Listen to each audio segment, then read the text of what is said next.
Hi friends, welcome back to my channel. ఈరోజు వచ్చేసి నేను పుంటికూర పచ్చడి ఎలా తయారు చేయాలని చెప్తున్నానండి. సో ఫస్ట్లో వచ్చేసి వీడియో తీయలేదన్నమాట. సో ఏంటంటే పుంటికూరని బాగా కడుక్కొని అందులో కొత్తిమీర, కరివేపాకు, పుదీనా, పచ్చిమిర్చి వేసి బాగా ఇలా ఫ్రై చేసుకోవాలన్నమాట. సో నేను ముందుగా ఇది ఫ్రై అయిపోయింది, బాయిల్ అయిపోయింది పుంటికూర. దానిపైన నుండి ఇలా పచ్చిమిర్చి, ఇలా కొత్తిమీర, పుదీనా వేసి ఇట్లా మంచిగా ఫ్రై చేస్తున్నాను. అది దగ్గర పడాలన్నమాట. పడిన తర్వాత పక్కన పెట్టుకుందాము. అండ్ నెక్స్ట్ పక్కన వచ్చేసి మెంతులు, జీలకర్ర, ధనియాలు, ఒక 2 ఎండుమిర్చి వేసుకొని ఇలా మంచిగా ఫ్రై చేసుకుందాము. సో ఆల్రెడీ ఇట్లా డ్రై రోస్ట్ అయిపోయింది కదా, స్టవ్ ఆఫ్ చేసేసాను అనమాట. సో ఇది చల్లారాలి, దీన్ని పొడి పట్టుకుందాము. ఇప్పుడు ఇవన్నీ చల్లగా అయిపోయినాయి అనమాట. వీటిని మంచిగా పౌడర్ కొట్టేసుకుందాము.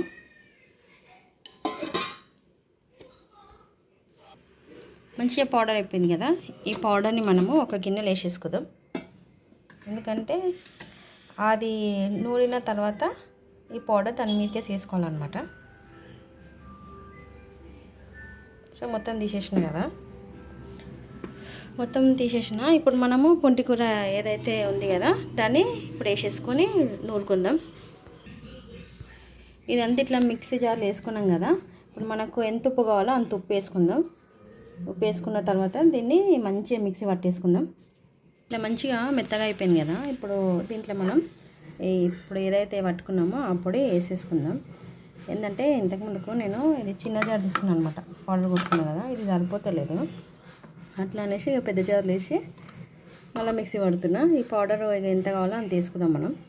మంచిగా టేస్ట్ ఉంటుంది, కానీ కొంచెం వేసుకోవాలి మెంతులు. ఇక మనం మళ్ళీ మూత పెట్టేసి ఒకసారి పట్టుకుందాం. రుబ్బేసి మనము పక్కన పెట్టేసుకుందాం. ఇప్పుడు వచ్చేసి తాలింపు పెట్టేసుకుందాం. మంచిగా పచ్చళ్ళకి ఎంత నూనె ఉంటే అంత టేస్ట్ ఉంటుంది అనమాట. మంచి ఇట్లా నూనె పెట్టుకొని ఇక నూనె వేడైన తర్వాత మనకు తాలింపులోకి ఏమేమి కావాలో అవి వేసుకుందాం, చూపిస్తాను నేను. నూనె మంచిగా వేడైంది. ఇప్పుడు మనం ఫస్ట్ నేను వచ్చేసి ఎల్లిగడ్డ వేస్తున్నా.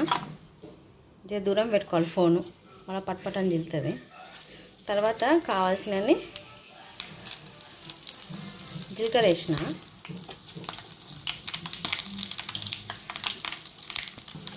ఎల్లిగడ్డ ఏగితే మంచిగా ఉంటుంది అనమాట, మంచిగా ఏగిపిస్తాను నేను. మళ్ళీ ఒక 2-3 ఎండుమిర్చి వేసుకుందాం. ఇప్పుడు దీన్ని మంచిగా మనం దాంట్లో వేసేసుకుందాం పచ్చడిలో. ఇప్పుడు మంచిగా దీన్ని ఇప్పుడు దీంట్లో పోసేస్తున్నా. మస్తు వాసన వస్తుంది. ఇప్పుడే ఆకలి అవుతుంది అనమాట. ఇది కాగానే ఇక తినేస్తా. టిక్కీ కూడా ఆకలి అవుతుంది, ఇక తినాలి. ఇప్పుడు మంచిగా కలుపుకుందాం ఒకసారి.